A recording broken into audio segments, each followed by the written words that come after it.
There is a very specific kind of frustration that only high achieving professionals experience. It is not confusion. It is not lack of direction. It is something else. It is clarity without movement. You know something is wrong. You have already named it. You have thought about it more times than you can count. You have said it in your head. This is no longer aligned. This does not fit anymore. I think I need to change something. And yet, you're still there, still performing, still showing up, still operating as if nothing has changed.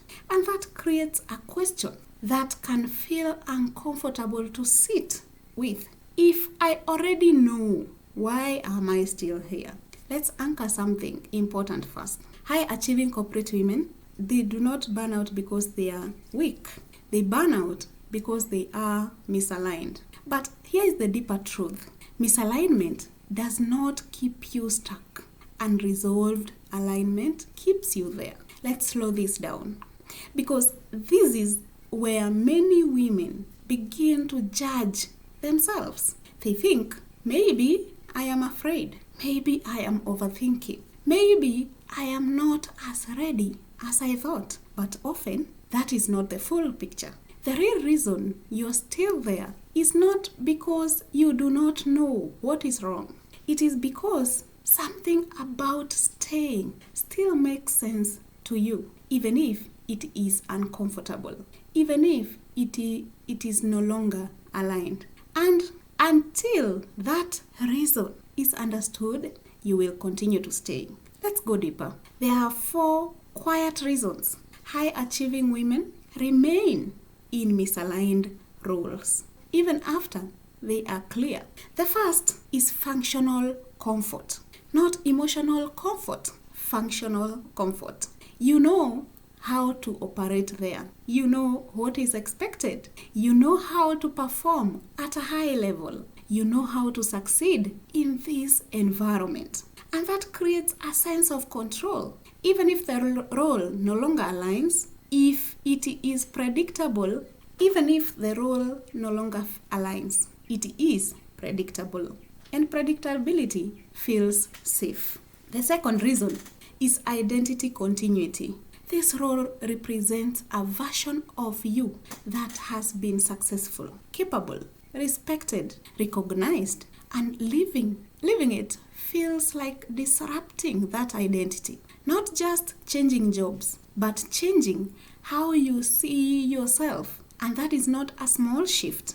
The third reason is perceived cost. You begin thinking, if I leave, what happens to everything I have built? My reputation, my stability, my trajectory. Even when you know something is misaligned, the cost of change feels unclear. And unclear cost creates hesitation. The fourth reason is lack of structured movement. This is where many people get stuck. They are clear internally, but they do not know how to move externally. Not recklessly, not impulsively, but strategically. And without that structure, clarity turns into delay. So let's bring this together. You're not staying because you do not know. You are staying because your current position still satisfies something important. Control, identity, stability, or safety. And once you understand that, everything changes. Because now, the question is no longer, what is wrong with me? The question becomes, what is this role still giving me that I am not yet ready to release? That is a much more honest question, and it leads to clarity. Let's go deeper, because there is another layer to this. Many high-achieving women are not actually trying to stay. They are trying to move safely. They do not want to disrupt their income. They do not want to change their credibility. No, they do not want to damage their credibility. They do not want to make a decision they will regret.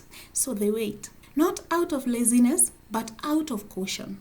But here is where the tension comes in. Waiting without structure becomes staying, and staying without alignment becomes misalignment over time. So, what is the shift? The shift is moving from passive staying to active transition. Passive staying sounds like, I will figure it out eventually. Let me think about it a bit more. Now is not the right time. Active transition sounds like, I may not move today, but I am intentionally preparing to move. That difference is critical because one keeps you in place, the other moves you forward, even if nothing changes externally yet. Let me give you a metaphor.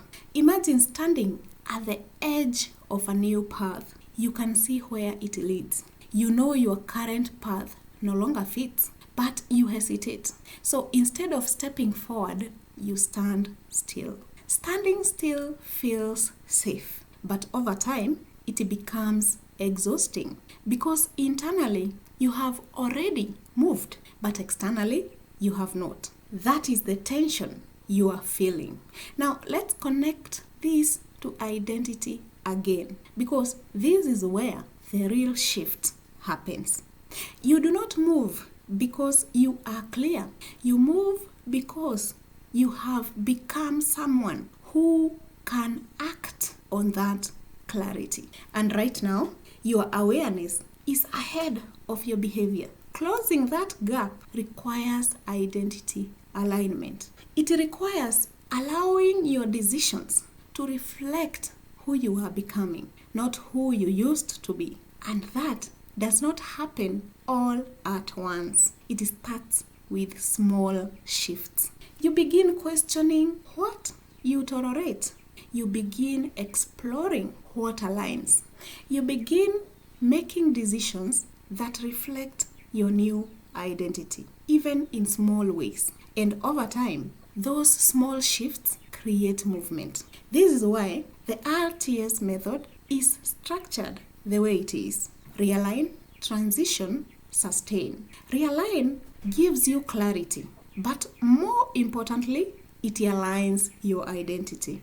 Transition gives you structure so you can move without destabilizing your life. And sustain ensures you do not return to the same patterns because success that costs your identity is not sustainable success. Let's bring this back to you. If you know something is wrong and you are still there, pause before judging yourself. You're not stuck. You are in a moment of decision, and that moment requires understanding, not pressure. Let's recap. You're not staying because you do not know. You're staying because something about staying still makes sense. Functional comfort, identity continuity, perceived costs, lack of structure. And once you see those clearly, you can begin shifting from passive staying to active transition, from awareness to aligned movement.